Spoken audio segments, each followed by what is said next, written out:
तो आज हम एलिमेंट्स ऑफ क्रिस्टलोग्राफी का लेक्चर 6 करेंगे। टॉपिक क्या है? एक्सरे डिफ्रैक्शन, जिसको हम XRD भी कहते हैं। एक्सरे डिफ्रैक्शन क्या होता है? When a beam of x-ray is incident on the crystal, the atoms inside the crystal scatter the rays. जब हमारे पास में क्रिस्टल के ऊपर एक्सरे फॉल करते हैं, उस टाइम पे जो हमारी एक्सरे है वो बीम्स के अंदर डिफ्लेक्ट होती है, अलग अलग रेस के अंदर। Because atoms are arranged periodically in a crystal lattice, the scattering happen on a certain angle। जो हमारा क्रिस्टल लैटिस होता है उसके अंदर एटम एक सर्टेन स्ट्रक्चर के अंदर आपस में होते हैं, जिसके कारण जो हमारी स्कैटरिंग ऑफ लाइट होती है वो एक सर्टेन एंगल पे, एक फिक्स एंगल पे होती है। जैसे कि आप इस पिक में देख पा रहे हैं, हमारे पास में एक एक्सरे डिवाइस है, इससे एक्सरे बीम निकल रही है क्रिस्टल के ऊपर। उसके बाद जो ये हमारी एक्सरे की बीम है ये अलग अलग रेस के ऊपर डिफ्लेक्ट हो रही है एक फ्रेम के ऊपर। It is the most powerful tool to determine the crystal structure, जैसे कि unit cell dimension, intermolecular cell. ये हमारा कब यूज़ होता है कि जब हमें चेक करना कि जो क्रिस्टल है वो हमारा किस चीज़ का है। उसमें क्या क्या पता लग सकता है कि जो हमारा यूनिट सेल है उसका साइज़ क्या है, या फिर जो हमारा उसके अंदर के एटम्स हैं उनके बीच में डिस्टेंस कितना है। अभी एक्सरे डिफ्रैक्शन जो हमारी रेस निकली थी, जो एक पर्टिकुलर एंगल पर इंसिडेंट कर रही है, उसको निकालने के लिए हम ब्रैग्स लॉ यूज़ करते हैं। Determine the angle of the x-ray scattering from a crystal lattice, कि क्रिस्टल लैटिस से जो हमारे रेज निकल रहे हैं उनका क्या एंगल है।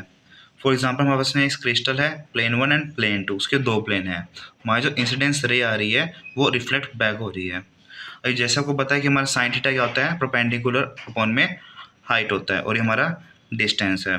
तो इट मीन्स अगर हमें ए बी की वैल्यू निकालनी है तो हम क्या लिख सकते हैं? ए बी हमारा क्या है? परपेंडिकुलर है, जिसकी हाइपोटेन्यूज क्या है? डी है हमारी, और साइन थीटा है।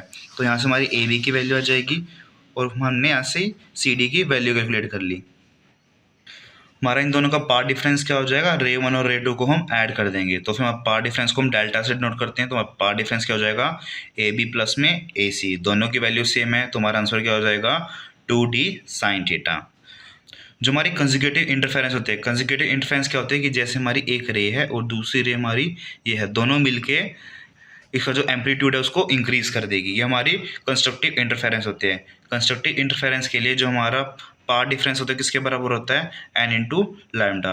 अगर हम इन दोनों को कंबाइन करें तो हमारा आंसर क्या आ जाएगा? एन लैम्डा इक्वल्स टू में 2D साइन थीटा। ये हमारा ब्रैग्स लॉ है। इसके अंदर एन क्या है? हमारा ऑर्डर ऑफ डिफ्रैक्शन है। लैम्डा क्या है? वेवलेंथ है एक्सरे की। डी क्या हमारा? स्पेस है दो क्रिस्टल के प्लेन के बीच का। और थीटा क्या हमारा? ब्रैग्स एंगल है।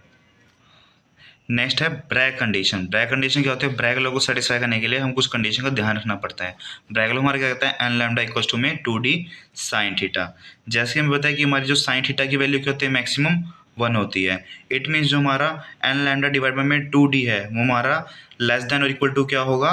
1 के होगा। इट मीन्स हमारी जो इसकी वैल्यू है 1 से कम है 1 के बराबर होनी चाहिए। सेकेंड पॉइंट क्या है? अगर हम एन की वैल्यू 1 रखें तो हमारी इसकी वैल्यू क्या आ जाएगी? लैम्डा अपॉन में 2D less than equal to 1। अगर हमारी एन की वैल्यू 1 है उसके लिए हमारी इसकी वैल्यू 1 से कम होनी चाहिए। इससे हम क्या पता लगा सकते हैं कि हमारी जो लैम्डा की वैल्यू है वो लेस देन या फिर equal to 2 into distance between the crystal plane होनी चाहिए। नेक्स्ट क्या है? N is less than equal to में 2D अपॉन में लैम्डा। इट मीन्स जो हमारा एन है वो इनवर्सली प्रोपोर्शनल है लैम्डा से। नेक्स्ट टॉपिक है ब्रैग स्पेक्ट्रोमीटर। ब्रैग स्पेक्ट्रोमीटर क्या होता है? हमारे डिवाइस होते हैं जो कि हम यूज़ करते हैं थीटा की वैल्यू फाइंड आउट करने के लिए। It is use to find out the angle at which maximum x-ray is incident and also to verify the Bragg's law. हमारा डिवाइस है जिससे हम क्या फाइंड आउट करते हैं कि हमारी मैक्सिमम एक्सरेज किस एंगल पे आ रही है, या फिर हम ब्रैग्स लॉ को भी उससे वेरीफाई करते हैं। इस टाइप क्वेश्चन में सबसे पहले क्या लिखते हैं? उसकी डेफिनेशन लिखते हैं, फिर हम डायग्राम बनाते हैं, फिर कंस्ट्रक्शन लिखेंगे, फिर वर्किंग एंड द एंड उसकी एप्लीकेशंस। ये हमारा ब्रैग स्पेक्ट्रोमीटर का डायग्राम है। इसके अंदर हमारे पास में एक तो एक्सरे ट्यूब होती है जो एक्सरे को प्रोड्यूस करती है। ये दोनों क्या हमारे पास में कोलिनेटर है। कोलिनेटर काम क्या होता है? जो हमारे पास में रेज आ रही है उनको पैरेलल कन्वर्ट कर देती है। हमारे पास में यहाँ पे टर्न टेबल है। टर्न टेबल में हम क्या करते हैं? क्रिस्टल को हम एक एंगल पे टर्न करते हैं।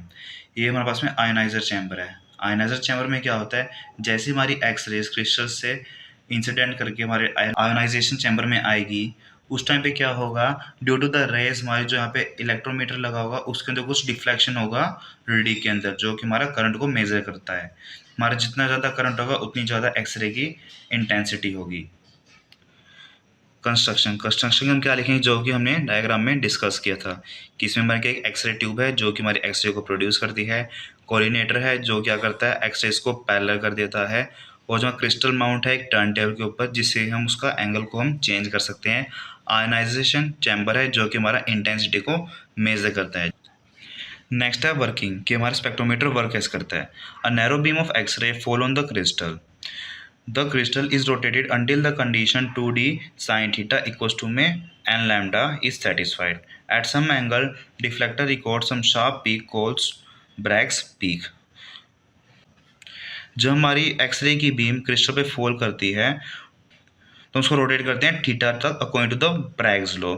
उस टाइम पे हमारे पास में कुछ पीक्स रिकॉर्ड होती है कि कौन से एंगल पे हमारी इंटेंसिटी कितनी है। फॉर एग्जांपल ये हमारा ग्राफ है, इसके अंदर हमारे पास में कुछ पीक्स आई है जो हम क्या बता रही है, एंगल बता रही है। जब हमारी एन की वैल्यू 1 होगी उस टाइम पे हमारा किस एंगल पे इंटेंसिटी सबसे हाई है, जब हमारी एन की वैल्यू 2 होगी उस टाइम पे हमारी किस एंगल पे इंटेंसिटी सबसे हाई है, हमें ये डायग्राम बता रहा है। लास्ट है एप्लीकेशन। स्पेक्ट्रोमीटर का एप्लीकेशन क्या है कि इससे हम क्रिस्टल के स्ट्रक्चर डिटरमाइन कर सकते हैं कि हमारा वो सिंपल क्यूबिक है, फेस सेंटर्ड है, एंड सेंटर्ड है या फिर बॉडी सेंटर्ड है। और हम क्या कर सकते हैं, measure the inter atomic distance, कि उसके अंदर के दो एटम के बीच में डिस्टेंस कितना है हम वो मेजर कर सकते हैं। Thanks for watching. If you have any doubt you can comment down in the comment box. Thank you.